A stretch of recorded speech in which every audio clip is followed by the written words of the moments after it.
Get ready for the dictation. Start. The President's address makes mention of the Code of Discipline and the happy industrial relations which are developing in the country. This Code of Discipline is a very good thing, but I am sorry to say that the success claimed for it has not come as yet.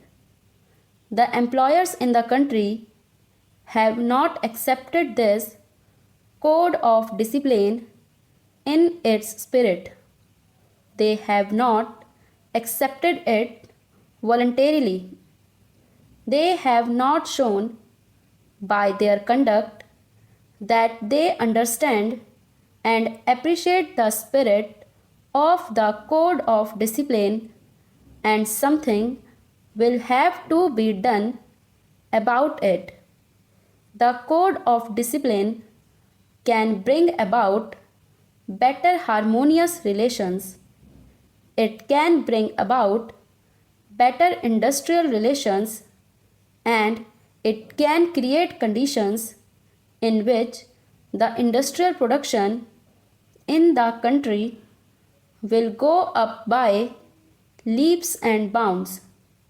Industrialists in the private sector and some of the bureaucrats in the public sector do not accept this code of discipline, and unless the Ministry of Labor does something drastic about it, unless the Ministry of Labor does something which would make the non-observance of this code on the part of the employers a penal offense, I am afraid the spirit of the code would be defeated.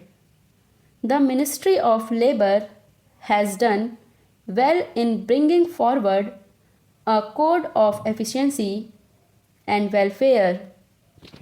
There is, as yet, not enough agreement on that code, even from the labor's point of view.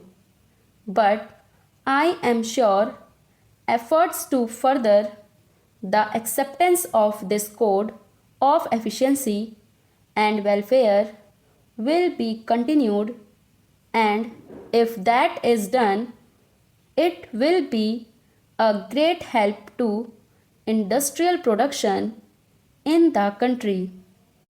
In the matter of the bonus commission, sir, the progress made has been disappointing. It was as early as January 1961 that the Honorable Labour Minister announced the appointment of the commission. The progress made in respect of the bonus commission during the last 14 months has been that its terms of reference have been settled and its constitution has been agreed upon. That I am afraid is very slow speed in the direction of the solution of a problem whose solution is so very important. The President has correctly mentioned the great objective of securing workers' participation in the management and the establishing of joint management councils. But the most important thing is that the gains or the profits should be shared by the toilers.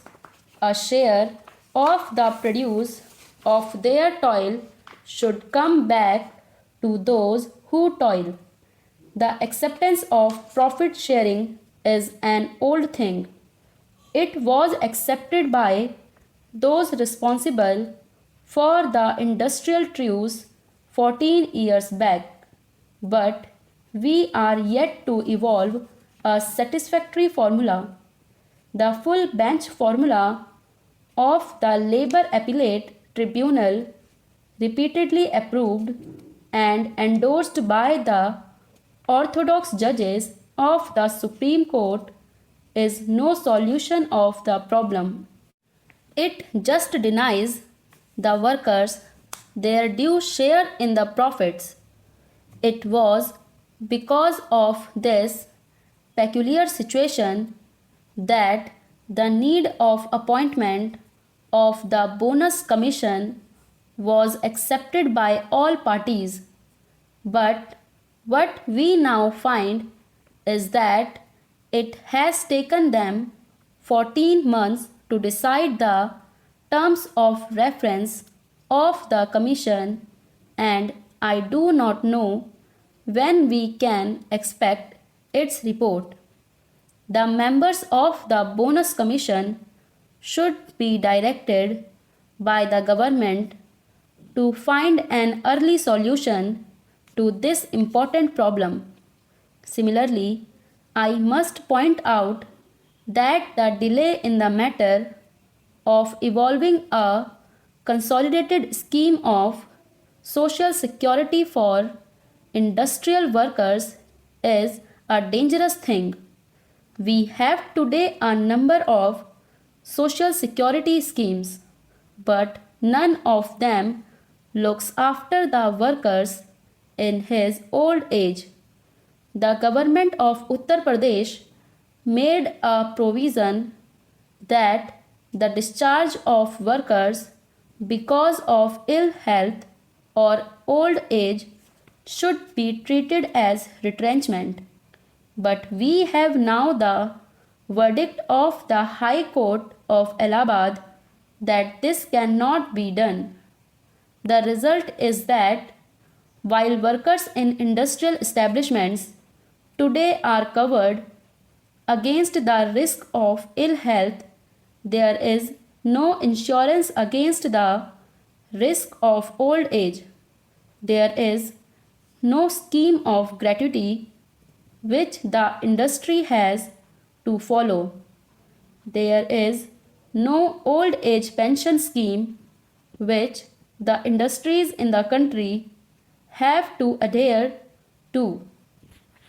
The result is that there is a big gap or disparity in the lives of the workers who are in employment and those who are out of it, particularly those who are thrown out of employment because of old age or continued ill health. Therefore, something should be done about it as soon as possible, and there should be some sort of a scheme to see that the worker, after meritorious service to the industry, got at least the equivalent of a retrenchment relief when he retired due to old age or continued ill health. That is a pressing problem. We know that in Kanpur, industrialists have adopted the practice of terminating the employment of workers merely by giving them 12 days' notice. The worker is told that he has been found to be unfit.